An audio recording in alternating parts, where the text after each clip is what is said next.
10 years ago, Fox 11 News went undercover to examine life on the streets in Compton for two very young gang members.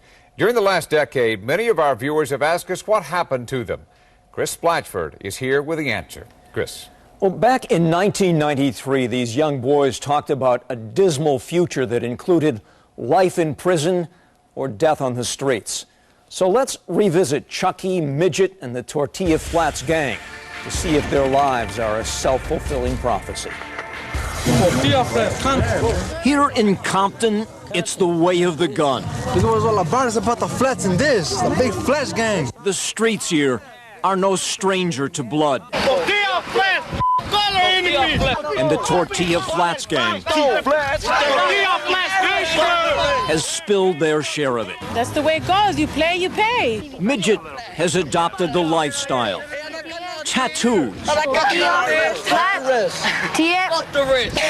mark his loyalty for life. Hey, get this one right here. Tortilla por vida. He is only 12 years old. Little Midget Tortilla Flat Compton. Midget's 13-year-old brother Woody is also in the gang. Little Woody, la Tortilla Flats controla. And they've befriended the gang's newest recruit, 10-year-old little Chucky. Midget and little Chucky, here in the garage where they sleep, show us some handguns. Midget, whose real name is Danny Verduzco, has some deadly plans. Go kill somebody. Go kill my enemies, the one that shot me. In fact, rival gangsters have shot him up twice. An ugly scar reaches across his chest and lower stomach. The first time, doctors had to remove a kidney.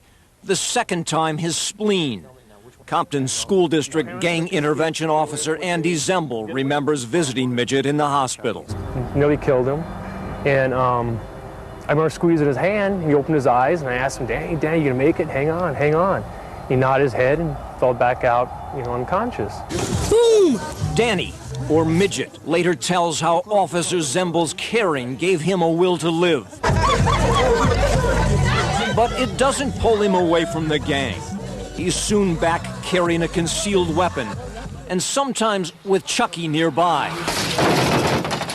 Stealing and stripping cars. Here's how we strip cars. And shooting at rival gangsters with his older brother Woody. And Largo, they won't snitch, man. They just keep blasting back at you, and you blast at them. That's just fun.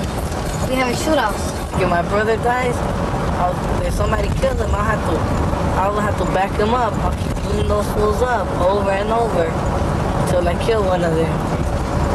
That's how it is. Midget spends most of the next half-dozen years locked up at juvenile hall, camps, and California Youth Authority.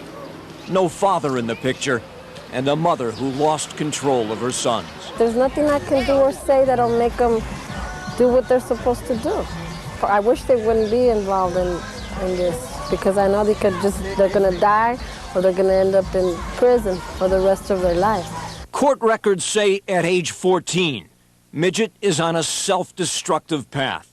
He's put on psychotropic medication.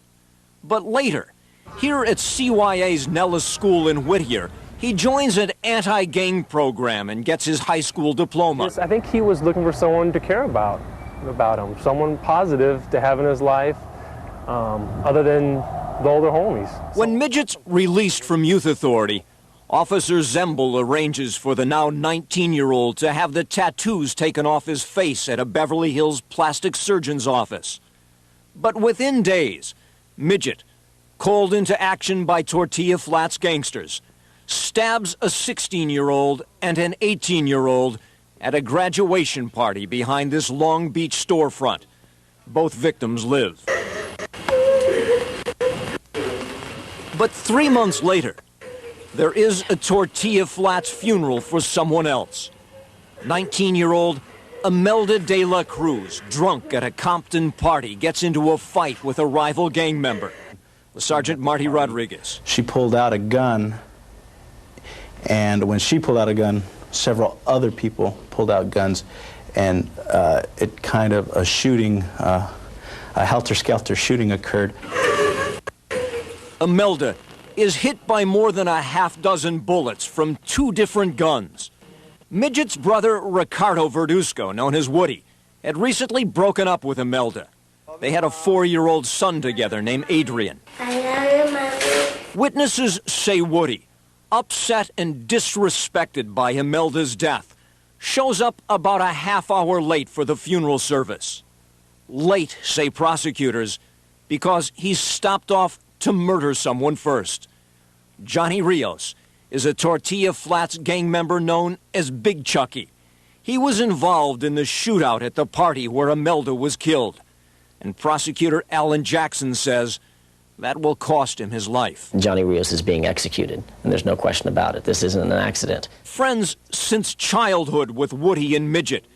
Johnny doesn't hesitate when Midget asks for a ride to the funeral. But when Johnny pulls up in the driveway of this Linwood house, they intended for him to die. Johnny is ambushed. Woody puts 10 9mm slugs into his car, 6 of them fatal. Then Midget walks up and puts 2 .40 caliber slugs into Johnny's head. So close, the shells fall in his lap. The car is still running when cops arrive. Johnny never had a chance. They were making Johnny pay for Imelda's death. That killing, the same day that Woody shovels dirt into Imelda's grave. Woody and Midget are eventually arrested, tried, convicted of first-degree murder, and sentenced to life in prison without the possibility of parole. They became cold-blooded killers, through and through. Midget's sentencing evaluation describes him as everyone's worst nightmare. And county jail intelligence links him to a convicted lady killer named Alfred Salinas, known as Tigre, a member of the Mexican Mafia. Jail Investigations Unit Sergeant Roger Ross says Midget is definitely a Mafia associate. Taking the messages, delivering dope, maybe holding weapons, or basically volunteering to go after people that the Mafia wanted to hit. Then last January, his face painted with fresh tattoos. Midget gets another 10-year sentence piled on for the stabbings he did in Long Beach 2.5 years earlier. Upset with his court-appointed defense attorney, Midget takes this razor hidden under his eyelid and slashes his 64-year-old lawyer across the face. Just right there in front of a judge and jury to turn around and slash a guy. You obviously don't care about what they do to you. And Midget's final sentencing report concludes he should never, ever set foot into free society again. Very cold-blooded. Daniel Midget Verduzco is now locked up at a maximum security prison in Corcoran. He's 23 years old and sentenced to life without the possibility of parole. So what's become of little Chucky, Midget's tortilla?